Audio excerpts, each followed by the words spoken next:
Video பார்க்குற அனைத்து நண்பர்களுக்கும் வணக்கம். நம்ம சேனலை புதுசாக பார்க்குற நண்பர்கள் சப்ஸ்கிரைப் பண்ணுங்கள், லைக் பண்ணுங்கள், ஷேர் பண்ணுங்கள், கமெண்ட் பண்ணுங்கள். நிறைய பேர் சப்ஸ்கிரைப் பண்ணாமல் பார்க்குறீங்க, கொஞ்சம் மன வருத்தமாக இருக்குது. நீங்கள் சப்ஸ்கிரைப் பண்ணிங்கன்னா அது எனக்கு ஒரு ஆர்வத்தை தரும். இன்றைக்கி நாம் குலோப் ஜாமுன் எப்படி செய்யலான்னு பார்க்கலாம் வாங்க. ஃபஸ்ட்டு சக்கரை பாகு ரெடி பண்ணிக்கலாம். 2.5 கப்பு சர்க்கரை எடுத்துக்கிறேன். 2.5 கப்பு சர்க்கரைக்கு 2.5 கப்பு தண்ணி எடுத்து சேர்த்துக்கலாம். நம்ம எந்த கப்பில் அளக்கிறோமோ அதே கப்பில் தண்ணியை எடுத்துக்கணும். தண்ணி விட்டு நல்லா கலந்து விட்டுக்கலாம். அடுப்பை மீடியம் ஃப்ளேமில் வச்சுக்கலாம்.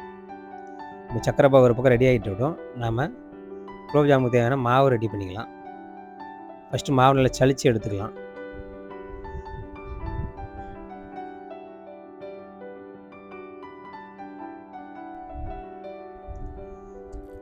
சளிச்சு எடுத்த மாவை நம்ம கொஞ்சமாக தண்ணி விட்டு நல்லா பிசைஞ்சு எடுத்துக்கலாம்.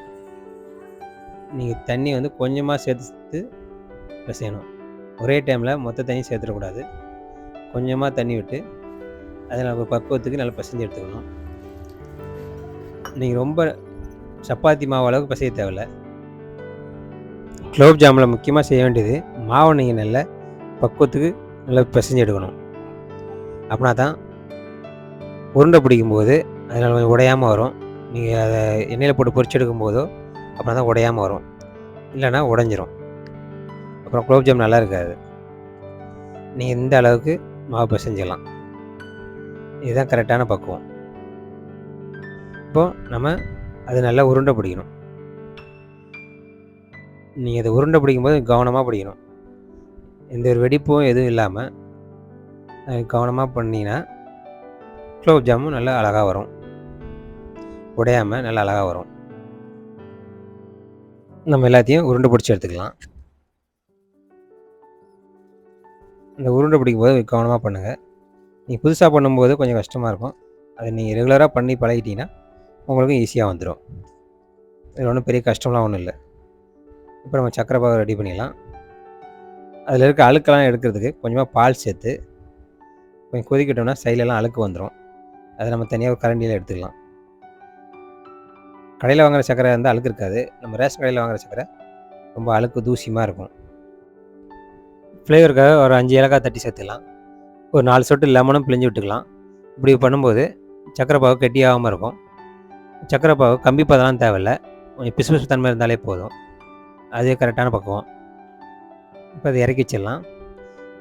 இப்போ ஒரு கடாயை அடுப்பில் வச்சு எண்ணெய் சேர்த்துக்கலாம். நீங்கள் நெருப்பை கொஞ்சம் ஸ்லோவாக வச்சுக்கோங்க, இல்லைன்னா கறிடும். எண்ணெய் சூடானதுக்கப்புறம் நம்ம உருட்டி வச்சுருக்க குலோப் ஜாமுன் உருண்டையை சேர்த்துக்கலாம். நீங்கள் சேர்த்ததுமே இந்த மாதிரி கரண்டியெல்லாம் கிளறி விட்டுகிட்டே இருக்கணும், இல்லைனா அதை அடியில் ஒட்டிக்கும். ஒட்டிச்சுன்னா அப்புறம் எல்லாம் பிஞ்சு வந்துடும். அதனால் நீங்கள் எப்போவுமே கவனத்தில் இருக்கணும். அந்த உருண்டை எடுத்து எண்ணெயில் சேர்க்கும்போது கரண்டியால் கிளறி விட்டுக்கிட்டே இருக்கணும். இது போல் பண்ணும்போது நல்லா ஈவனாக வெந்து வரும். இப்போ பாருங்கள், அழகாக வந்துருச்சு. இது போலவே நம்ம எல்லா உருண்டையும் பொரிச்சு எடுத்துக்கலாம். உள்ளே போட்டதுமே கரண்டியால் நல்லா கிளறி விடணும். அடியில் அப்படின்னா தான் பிடிக்காமல் இருக்கும். அடியில் ஒட்டிக்கிச்சுன்னா அப்புறம் நம்ம பொரிச்சு எடுக்கும்போது சக்கரை பாலை போட்டதுக்கப்புறம் அது அப்படியே இப்போ உடஞ்சி வந்துடும். அப்புறம் சக்கரை பாகு ஃபுல்லாகவே மாவாக தான் இருக்கும். அப்புறம் சாப்பிட்றதுக்கு நல்லா இருக்காது. நீங்கள் ஃபஸ்ட் டைம் செய்யும்போது கொஞ்சம் கஷ்டமாக இருக்கும். நீங்கள் பழகிட்டீங்கன்னா அப்புறம் ஈஸியாக இருக்கும். அப்புறம் அடிக்கடி செஞ்சு சாப்பிடுங்க. கடையிலலாம் போய் நம்ம வாங்க முடியாது, அவ்வளோ ரேட் இருக்கும். நம்ம ஒரு பாக்கெட் மாவு வாங்கிட்டு வந்து வீட்டிலேயே நம்ம குழந்தைகளுக்கு செஞ்சு கொடுக்கலாம். குழந்தைங்களால விரும்பி சாப்பிடுவாங்க.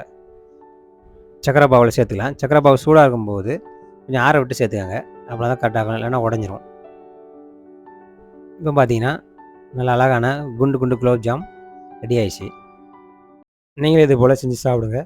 நம்ம சேனலை பார்க்குற நண்பர்கள் நம்ம சேனலை சப்ஸ்கிரைப் பண்ணுங்கள், லைக் பண்ணுங்கள், ஷேர் பண்ணுங்கள், கமெண்ட் பண்ணுங்கள்.